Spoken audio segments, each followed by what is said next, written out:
Today is Monday, July 31st. We're talking about how Russia's war in Ukraine is getting more personal for the Russian people, and where the U.S. has decided to send a multi-million-dollar aid package besides Ukraine. Also, what parts of the U.S. are finally getting some relief from the heat, and where temperatures are still rising as the economic costs of heat waves go up too. Plus, why one of the largest trucking companies in the U.S. is shutting down, where Taylor Swift fans caused record-breaking seismic activity, and who just surpassed a swimming record first set by American great Michael Phelps. Those stories and more news to know in today's episode. Welcome to The Newsworthy. All the day's news in around 10 minutes. Fast, fair, fun, and on the go. I'm Erica Mandy. Thanks so much for being here. You ready? Let's do this. Ukraine is apparently ramping up efforts to move Russia's war back into Russia. The Russian government says 3 Ukrainian drones were downed yesterday, and 2 others crashed into offices. Officials say nobody was hurt this time, but this is considered an escalation, especially since this was the 3rd strike at Moscow in less than a week. In response, Ukraine's President Zelensky said attacks on Russian territory were, quote, inevitable, natural, and absolutely fair. And a Ukrainian Air Force spokesperson said Russians are beginning to face the consequences of the invasion that started nearly a year and a half ago. Meanwhile, attacks continue within Ukraine in the north, east, and south, though Ukrainian military officials say their troops are making progress within the country too. This weekend, Saudi Arabia is hosting a peace summit organized by Ukraine to pursue negotiations to end the war, though Russia is not invited. The United States tapped into military stockpiles to beef up defenses in Taiwan. The White House announced a new aid package worth $345 million.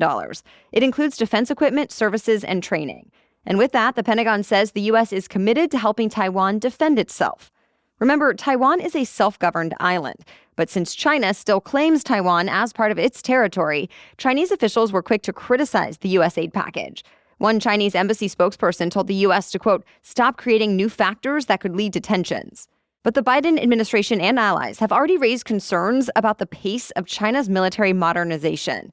And they say China's leaders want armed forces to be capable of invading Taiwan by 2027. So more military aid packages are expected to keep coming from the U.S. to Taiwan in the future. The U.S. federal government is reportedly searching for Chinese malware in critical American infrastructure. The New York Times reports the Biden administration believes there's a malicious computer code hidden inside networks that control power grids, communication systems, and water supplies that feed into military bases in the U.S. and around the world. The fear is Chinese hackers could use that code to disrupt American military operations in case of a conflict, like if China invades Taiwan, perhaps to slow down any help that might come from the U.S. or to distract the American public from what happens overseas. And it could impact more than just the military, since the same infrastructure often supplies homes and businesses of civilians, too. The Times cites senior officials who say the issue has touched off a series of meetings in the Situation Room of the White House in recent months about how to get to the root of the problem. And Biden administration officials have apparently started briefing members of Congress, some state governors, and utility companies. In response to the Times article, the National Security Council spokesperson just said the government was working relentlessly to defend the U.S. from any disruptions to our critical infrastructure. And the Chinese embassy in Washington said it does not engage in hacking. To be continued. American authorities are now working to help rescue an American nurse and her child who were kidnapped in Haiti. The nurse works for a Christian humanitarian aid organization there. She was apparently working for the community ministry near Port-au-Prince when she and her child were taken. Federal officials aren't saying much at this point, just that they are in contact with Haitian authorities about the kidnappings. The U.S. State Department already advises Americans not to travel to Haiti because of widespread abductions, noting that victims regularly do include Americans. And the same day these latest kidnappings happened, the U.S. ordered all non-emergency government personnel and family members to leave Haiti as soon as possible. Unrest in the Caribbean country has worsened lately, with gangs controlling quite a bit of it, including the capital of Port-au-Prince.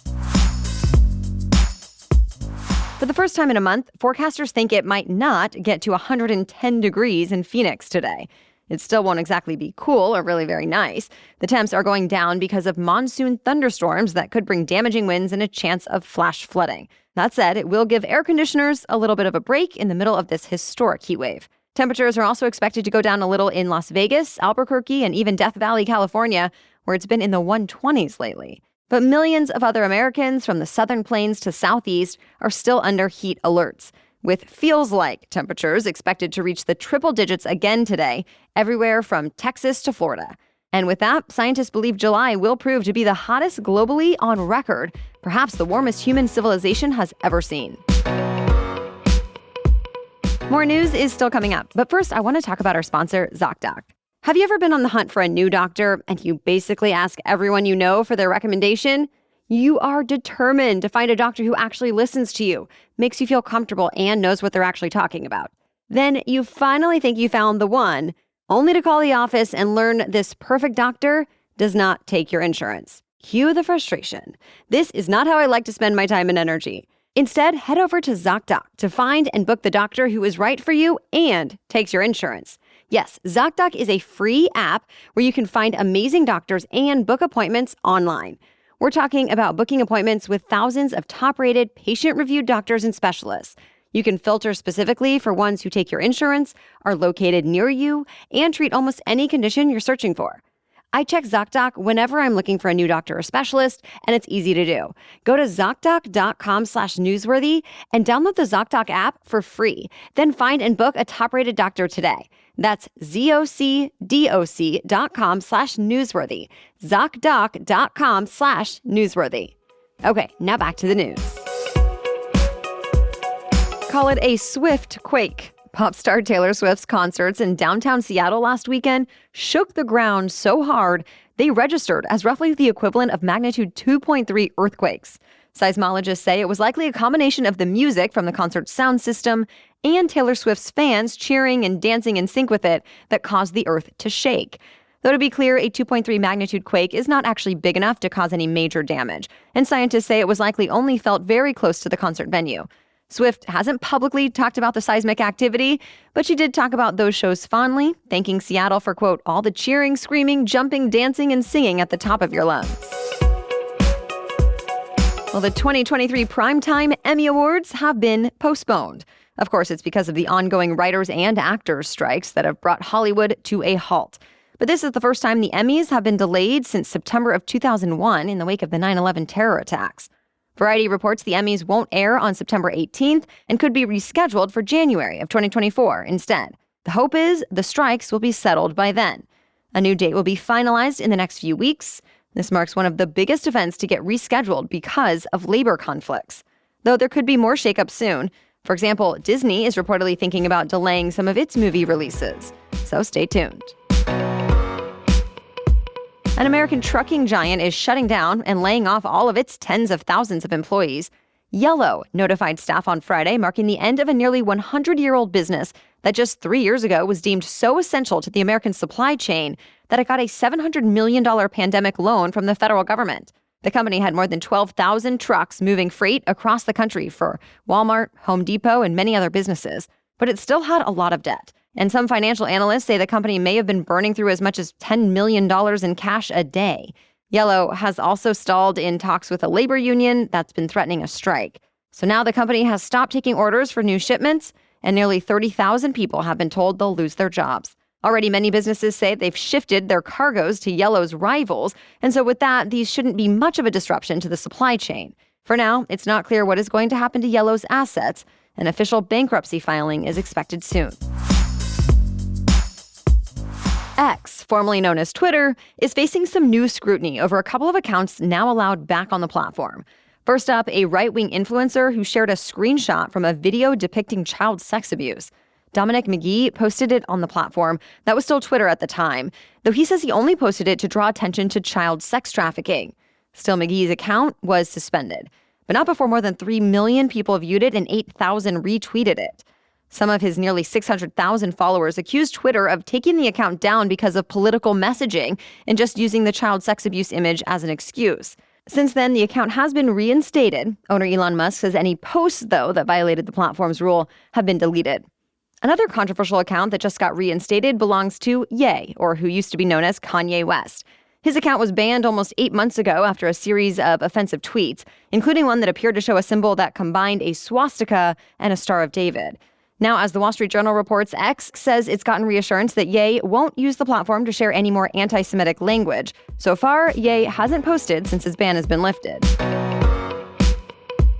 One American superstar swimmer has now surpassed Michael Phelps for the most individual world swimming titles. Katie Ledecky won her 16th gold medal over the weekend, breaking the tie she had with Phelps. She also became the first swimmer ever to win 6 world championships in a row in the same event. For her, that event is the 800-meter freestyle. And at the end of it, she thanked her competitors for pushing her to perform at a high level and said it was an honor to even be mentioned in the same sentence as Michael Phelps. The next target, of course, is the 2024 Summer Olympics in Paris. Well, that's it for the main news, so now it's time for Money Monday, when we talk about one interesting money-related news story. But first, a break to thank our sponsor, AG1. AG1 is a foundational nutrition supplement that can replace your multivitamin and probiotic and really support whole body health. I had heard about AG1 before, but I can tell you that after actually trying it and making it part of my everyday, it has lived up to the hype. I drink AG1 in the morning, usually as I'm getting my toddler breakfast or starting my workday, before I've eaten anything else. And I notice I really do reach for my tea or coffee less often, or at least I forget about it for a while, because drinking AG1 makes me feel energized and ready to take on the day. I also appreciate that it's easy to put in a to-go cup on especially busy days, and that it's just this one simple drinkable habit. 1 scoop of AG1 mixed with water, that's it. It's one of the easiest habits I've started since it makes me feel good. If you are looking for a simpler, effective investment for your health, try AG1 and get 5 free AG1 travel packs and a free 1-year supply of vitamin D with your first purchase. Go to drinkag1.com/newsworthy. That's drinkag1.com/newsworthy. Check it out. Okay, now back to Money Monday. Well, Texans seem to be taking the National Weather Service's advice and staying inside during a record-breaking heat wave. But as the heat drags on, bars, restaurants, and other businesses are dealing with the consequences. One economist told the Wall Street Journal, if the heat continues through the end of next month, as it's expected to, Texas's gross state product will take a $9.5 billion hit. Part of the problem is people say they don't want to endure the heat just for entertainment. But also farmers are feeling the pinch too, since the temperatures threaten animals and crops. Nationwide, Americans are also paying more to stay cool. The National Energy Assistance Directors Association says home energy bills are expected to be up nearly 12% this summer as compared to last summer. Extreme heat is also causing millions of dollars worth of hospitalizations and emergency room visits. Similar economic situations have been reported in Arizona, Louisiana, and elsewhere. All right, thank you so much for listening today, and a special thanks to our insiders. A quick reminder that you can become a Newsworthy Insider to get ad-free episodes and help support our work. Learn more and get a free trial at thenewsworthy.com/insider. We'll be back with much more news to know tomorrow. For now, have a great day.